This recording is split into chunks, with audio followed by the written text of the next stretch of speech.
کیا اس رمضان امام مہدی علیہ السلام کے ظہور کی ایک انتہائی اہم ترین نشانی پوری ہو چکی ہے، یعنی رمضان کے ایک مہینے کے اندر 2 بار گرہن کا لگنا۔ انٹرنیٹ اور سوشل میڈیا پر اس بات کو لے کر بہت زیادہ بحث چل رہی ہے کہ دارالقطنی کی کتاب کے اندر امام باقر سے، جو کہ ڈائریکٹ امام مہدی کے انسیسٹر یعنی ان کے آبا و اجداد یا انہی کی نسل سے ہیں، وہ لکھتے ہیں کہ مہدی کے آنے سے پہلے ایک ایسا رمضان آئے گا جو کہ اس سے پہلے کبھی نہیں آیا ہوگا، کیونکہ اس رمضان کی پہلی تاریخ کو چاند گرہن اور اسی مہینے کی 15 تاریخ کو سورج گرہن ہوگا، یعنی ایک ہی مہینے کے اندر۔ اور اب امام مہدی کی آمد سے متعلق یہ پیشن گوئی اس لیے سرکولیٹ کر رہی ہے کیونکہ اس رمضان کی پہلی تاریخ کو بھی گرہن لگ رہا ہے اور اس کی 15 تاریخ کو بھی۔ جی ہاں، آپ نے صحیح سنا، بس فرق یہ ہے کہ ان دونوں ڈیٹس کا ریورس ہو رہا ہے، یعنی اس کا بالکل الٹ۔ یعنی آسان الفاظ کے اندر پیشن گوئی کے مطابق پہلی تاریخ کو چاند گرہن لگنے کا کہا گیا تھا، لیکن اس رمضان کی پہلی تاریخ کو سورج گرہن پہلے لگ رہا ہے اور 15 تاریخ کو لگ رہا ہے چاند گرہن، یعنی پیشن گوئی کے مطابق بالکل الٹ۔ اس بات سے بالکل واضح ہے کہ یہ وہ تو رمضان بالکل نہیں ہے۔ پر اس بات سے بھی بڑا مسئلہ یہ ہے کہ اس طرح کی پیشن گوئیوں کو غلط تشریح کرنے کی وجہ سے کچھ مذہبی ٹھگ اور دھوکے باز انہی چیزوں کا استعمال کر کے امت کو پہلے بھی گمراہ کر چکے ہیں اور آگے بھی کرتے رہیں گے۔ یہ لوگ اسی طرح کے جھوٹے لوپ ہولز کا فائدہ اٹھا کر امت کو گمراہ کرتے ہیں۔ سب سے مشہور مثال غلام احمد قادیانی دجال کی ہے، جس کے زمانے کے اندر بھی رمضان کے اندر 2 بار گرہن لگا تھا، لیکن ایک رمضان کے درمیان میں اور دوسرا اس کے آخر میں، یعنی اس پیشن گوئی کے اندر بھی واضح طور پر فرق تھا۔ لیکن اس سے بڑی بات آپ کو بتاتا چلوں کہ یہ روایت بھی ضعیف ہے، کیونکہ اس روایت کا راوی ہی کذاب ہے، یعنی جھوٹا شخص ہے۔ اور اسی طرح کی ضعیف، من گھڑت یا پھر جھوٹی روایات کو بنیاد بنا کر اس طرح کے کئی جھوٹے مہدی پیشن گوئیوں کے نام پر لوگوں کو گمراہ کر کے اپنی تصویر چاند پر دکھا کر ایک نیا مذہب تک بنا چکے ہیں، جس کو گوھر شاہی فتنہ کہا جاتا ہے۔ اس شخص کا دعویٰ تھا کہ امام مہدی کے ظہور کی نشانی چاند کے اندر ان کی تصویر کا نظر آنا تھا، جسے وہ امام جعفر صادق کے قول سے منسوب کرتا ہے۔ پر سچ تو یہ ہے کہ یہ بھی کوئی مستند روایت نہیں ہے، بلکہ اس کو بھی من گھڑت روایت کہا جاتا ہے، جس کو شیعہ حضرات بھی نہیں مانتے اور اس کو امام جعفر صادق سے خود سے جوڑا گیا ہے۔ دیکھیں، ایک بات آپ سب لوگ جان لیں کہ ہم مسلمانوں کے لیے حجت یا پھر آخری بات صرف قرآن و حدیث اور مستند احادیث ہی ہوتی ہیں، اور قول چاہے اہل بیت کا ہی کیوں نہ ہو، اگر ان کی کوئی بات قرآن و حدیث سے ٹکراتی ہوگی تو اس کو ماننا مسلمانوں کے لیے کوئی ضروری نہیں ہے۔ اب اس سیلف کلیمڈ امام مہدی کا دعویٰ تھا، جس کا نام تھا ریاض احمد گوھر شاہی، کہ اس کی تصویر چاند پر امام مہدی کی صورت ظاہر ہوئی ہے، جو مجھے تو کہیں پر نظر نہیں آ رہی، لیکن اگر آپ غور کر کے دیکھیں اور آپ کو کھینچ تان کر بھی اگر کہیں پر سمجھ آتی ہے تو مجھے بھی ضرور بتائیے گا۔ اور ان لوگوں نے اس دعوے کے لیے نہ صرف امام جعفر صادق کی اس روایت کو، جو کہ مستند نہیں ہے، اس کا سہارا لیا ہے، بلکہ قرآن کریم کی آیت کو بھی توڑ مروڑ کر پیش کیا ہے۔ قرآن کریم کی واضح آیت سے غلط رزلٹ نکالنے کی کوشش کی، کیونکہ اس آیت کے اندر اللہ پاک فرماتا ہے کہ جب تم اس کائنات کو دیکھو گے تو اس کی بناوٹ اور تمہارے جسم کی بناوٹ کو دیکھ کر، یعنی ان دونوں چیزوں پر سائنٹیفک ریسرچ اور کھوج کے بعد جب تم اس کی بناوٹ کو جانو گے تو تم خود کہہ اٹھو گے کہ بے شک یہ کسی اتفاق، ایوولوشن، کسی ٹیکنالوجی کا نتیجہ نہیں ہو سکتی، بلکہ اس کا کریٹر صرف اور صرف اللہ ہے۔ پر ان لوگوں نے دیکھیں کہ کس چیز کو کس چیز سے ملا کر غلط رزلٹ نکال دیا اور قرب قیامت کی آیت کو اپنی بات کو ثابت کرنے کے لیے زبردستی فٹ کیا ہے۔ اور بات صرف یہیں تک نہیں رکی، بلکہ اس نے گوھر شاہی کو اللہ کے تخت تک پہنچا دیا ہے، اور آپ سوچیں کہ اس سے زیادہ خدائی کا دعویٰ اور کیا ہو سکتا ہے۔ آپ کے لبوں کی قسم کھا کے کہتا ہوں، اگر میں یہ کہہ دوں یوم محشر میں تخت خداوندی پر سرکار گوھر شاہی بیٹھے ہوں گے، پیا بھئے تھانے دار اب ڈر کاہے کا۔ اور یہ کس نے کہا ہے؟ یہ سرکار نے خود اپنی زبان سے کہا ہے۔ مانچسٹر کا واقعہ ہے یہ۔ ویسے شاید آپ نے بھی نوٹس کیا ہوگا کہ جتنے بھی اس طرح کے فراڈیاں ہوتے ہیں وہ ایک بار برطانیہ تو ضرور جاتے ہیں۔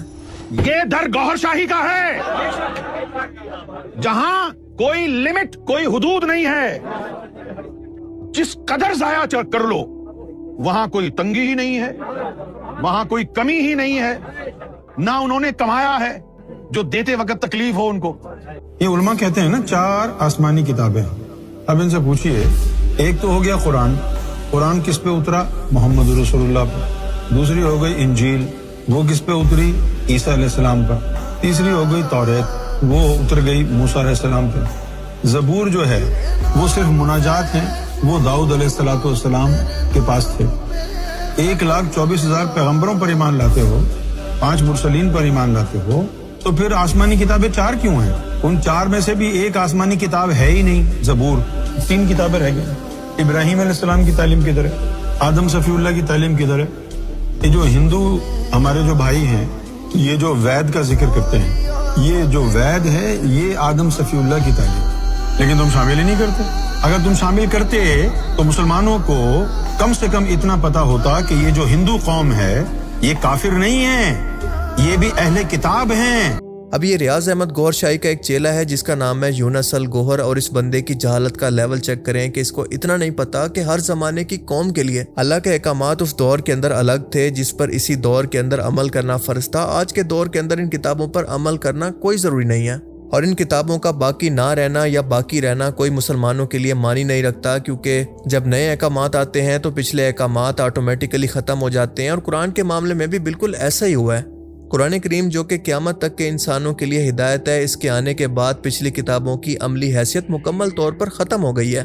کوئی اس بندے کو سمجھاؤ کہ زبور آج بھی بائبل کا حصہ ہے، کہیں پر ختم نہیں ہوئی، اس کے اندر صرف اللہ کی بڑائی اور اللہ کی تعریفیں لکھی گئی ہیں، کوئی شریعت کے احکام نہیں ہیں۔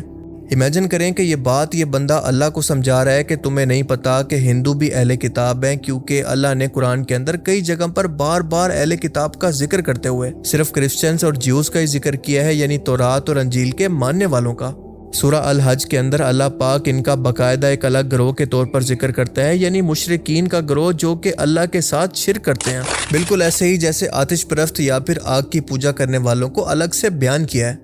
اب اس فتنہ گوہر شاہی کو اور اس بندے کی گمراہیوں کو پھر کبھی ایک الگ ویڈیو کے اندر ڈیٹیل سے ڈسکس کریں گے، لیکن امام مہدی کے ظہور کی جو اہم ترین نشانیاں ہیں آپ کو بتاتا چلوں کہ وہ تقریباً سبھی پوری ہو چکی ہیں، کیونکہ امام مہدی علیہ السلام کے ظہور کی سب سے اہم نشانی یہ تھی کہ دنیا کے اندر مسلمانوں پر ظلم و ستم کا بڑھ جانا، ہر جگہ پر جنگ اور فتنہ فساد کا عام ہو جانا، جو آج آپ دیکھتے ہیں کہ مڈل ایسٹ سے لے کر ایشیا اور یورپ کے اندر ہر جگہ پر آپ کو کسی نہ کسی صورت دیکھنے کو مل رہا ہے۔ اور جہاں تک مسلمانوں کی بات ہے تو غزہ، فلسطین، ایران، عراق، لیبیا، شام، یمن سب کا حال آپ کے سامنے ہے، اور اس لسٹ کے اندر جو مسلمان ملک باقی رہ گئے ہیں ان کا نمبر گریٹر اسرائیل کی تعمیر یعنی ہیکل سلیمانی کی تیسری مرتبہ تعمیر کے بعد آئے گا۔ اس فتنے کے دور کے اندر جب مسلمان اپنے اپنے مفاد کا سوچ رہے ہوں گے، صرف خود اپنے آپ کو بچانا چاہتے ہوں گے، ان کو ایک ایسے لیڈر کی ضرورت ہوگی جو کہ ان کو اکٹھا کرے اور کفار کے سامنے ان کا سپہ سالار بنے، اور وہی کمانڈر، وہی سپہ سالار، وہ لیڈر مسلمانوں پر اس بدترین حالات کے بعد ظاہر ہوگا جس کو ہم امام مہدی علیہ السلام کہتے ہیں۔ دوسری نشانی جو اہم تھی وہ تھی اخلاقیات اور دین سے دوری، جو کہ حال ہی میں ایپسٹین فائلز نے دکھا دیا۔ وہ بالکل اس کی واضح ریپریزنٹیشن تھی کہ دنیا کے سو کالڈ عزت دار لوگ اخلاقی طور پر کتنا گرے ہوئے ہیں، اور خود کو مسلمان کہنے والے خود دین سے کتنا دور ہو چکے ہیں۔ اور تیسری بڑی نشانی یہ تھی کہ جھوٹے امام مہدی کے دعوے دار سامنے آنا شروع ہو جائیں گے، اور وہ آپ دیکھ ہی چکے ہیں کہ کتنے زیادہ آ چکے ہیں۔ خود بیسیوں کے حساب سے تو ہمارے ملک پاکستان کے اندر ہی نکل چکے ہیں، اور یہ سلسلہ کوئی 1000 سال سے بالکل ایسے ہی جاری ہے۔ امام مہدی علیہ السلام جب ظاہر ہوں گے تو ان کو پہچاننے کے لیے آپ کو کوئی زیادہ کوشش نہیں کرنا پڑے گی، کیونکہ اس طرح کی واضح نشانیاں ہیں جو کہ اللہ تعالیٰ ان کی پہچان کے لیے بھیجے گا۔ مثال کے طور پر آپ کی آمد سے تقریباً 2 ہفتے پہلے یا 15 دن پہلے ایک عام سا عرب شخص مکہ کے لوگوں کو امام مہدی کی آمد کا پیغام پہنچانے کے لیے مکہ کے لوگوں کی طرف جائے گا، لیکن اسے حرم کے قریب رکن و مقام کے درمیان شہید کر دیا جائے گا، جس کو نفس زکیہ کا نام دیا گیا ہے۔ اور پھر ملک شام سے ایک سفیانی، ایک ظالم بادشاہ کا لشکر جو کہ امام مہدی کے خلاف نکلے گا تاکہ ان کو پکڑ کر لے آئے یا پھر قتل کر دے، کیونکہ مکہ میں حرم کعبہ کے درمیان مسلمانوں کا امام مہدی علیہ السلام کے ہاتھ پر بیعت کرنا سفیانی کی حکومت کے لیے خطرہ بن چکا ہوگا۔ پر ہم واضح طور پر دیکھیں گے کہ اللہ تعالیٰ اس لشکر کو مکہ اور مدینہ کے درمیان موجود ایک بیدا نامی جگہ پر زمین کے اندر دنسا دے گا۔ یہ بہت ہی غیر معمولی واقعہ ہوگا۔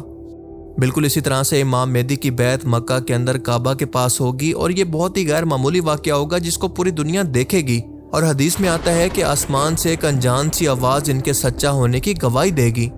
اس کے علاوہ آپ کا حسب نسب اور آپ کی تمام واضح نشانیاں جو کہ ظاہری طور پر آپ کو پہچاننے کے لیے کافی ہوں، وہ واضح طور پر حدیث مبارکہ کے اندر بیان کی گئی ہیں، اور وہ اتنی زیادہ ہیں کہ ایک اندھے کو، ایک بہرے کو بھی قائل کرنے کے لیے کافی ہیں کہ وہ کسی شک و شبہ کے اندر مبتلا نہ رہے کہ دراصل جس امام مہدی علیہ السلام کے وہ صدیوں سے منتظر ہیں وہ دراصل یہی ہیں۔ ان تمام بڑی نشانیوں کے بعد ان کے چہرے کا چاند پر ظاہر ہونا یا پھر ان کے آنے سے پہلے رمضان کے اندر سورج گرہن کا ہونا، ان نشانیوں کی کوئی اہمیت باقی نہیں رہ جاتی۔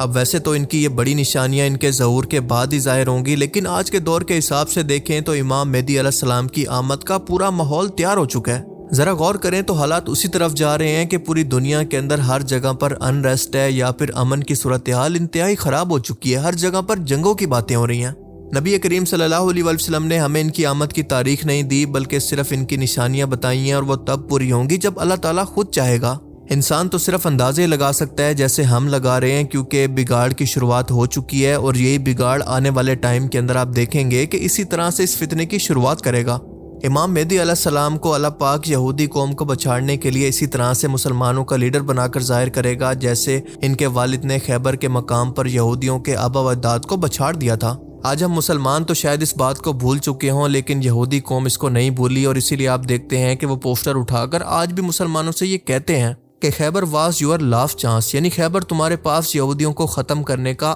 آخری موقع تھا. اللہ تعالیٰ سے دعا ہے کہ وہ ہمیں امام مہدی علیہ السلام کا ساتھ دینے اور ان کے لشکر بننے کی ہمت عطا فرمائے. اللہ تعالیٰ ہمیں سمجھنے کی اور نیک عمل کرنے کی توفیق عطا فرمائے. آمین.